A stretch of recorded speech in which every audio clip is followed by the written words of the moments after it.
یہ ایک ایسے غریب آدمی کا سچا واقعہ ہے جس کے پاس نہ دولت تھی نہ بڑا گھر، مگر اس کے پاس ایک ایسی دولت تھی جس نے اس کی تقدیر بدل دی۔ وہ دولت تھی حلال رزق۔ ایک چھوٹے سے گاؤں میں احمد نام کا ایک غریب مزدور رہتا تھا۔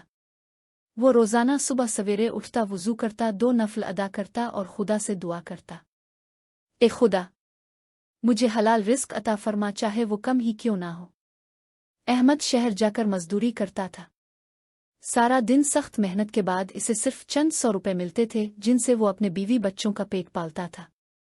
ایک دن جب احمد کام سے واپس آ رہا تھا تو راستے میں اسے ایک بٹوا پرس ملا۔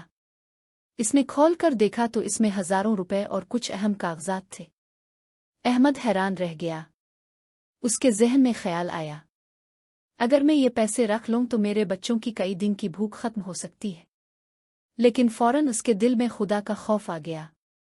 اس نے خود سے کہا، یہ میرا رزق نہیں ہے، اور حرام کا ایک لقمہ بھی میرے بچوں کے لیے زہر بن سکتا ہے۔ احمد نے بٹوے میں موجود شناختی کارڈ سے مالک کا پتہ نکالا اور اگلے دن اس کے گھر پہنچ گیا۔ دروازہ کھٹکھٹانے پر ایک پریشان حال شخص باہر آیا۔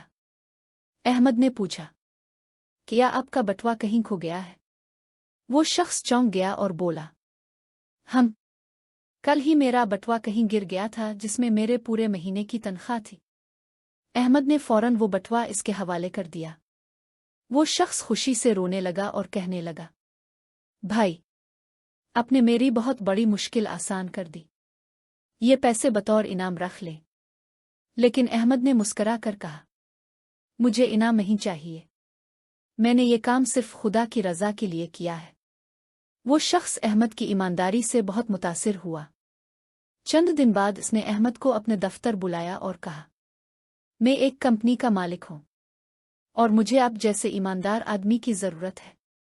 کیا آپ یہاں کام کرنا چاہیں گے؟ احمد نے فوراً ہاں کر دی۔ اب احمد کو ایک اچھی نوکری مل گئی تھی جس میں تنخواہ بھی زیادہ تھی اور عزت بھی۔ چند مہینوں میں اس کے گھر کے حالات بدلنے لگے۔ بچوں کی تعلیم بہتر ہو گئی، گھر میں سکون آ گیا، اور سب سے بڑھ کر رزق میں برکت آ گئی۔ احمد اکثر کہا کرتا تھا، میں نے کبھی حرام کی طرف آنکھ اٹھا کر بھی نہیں دیکھا، اور خدا نے مجھے وہاں سے رزق دیا جہاں سے میں سوچ بھی نہیں سکتا تھا۔ سبق: دوستو، حلال رزق چاہے کم ہو مگر اس میں برکت ہوتی ہے، اور حرام رزق چاہے زیادہ ہو مگر وہ سکون چھین لیتا ہے۔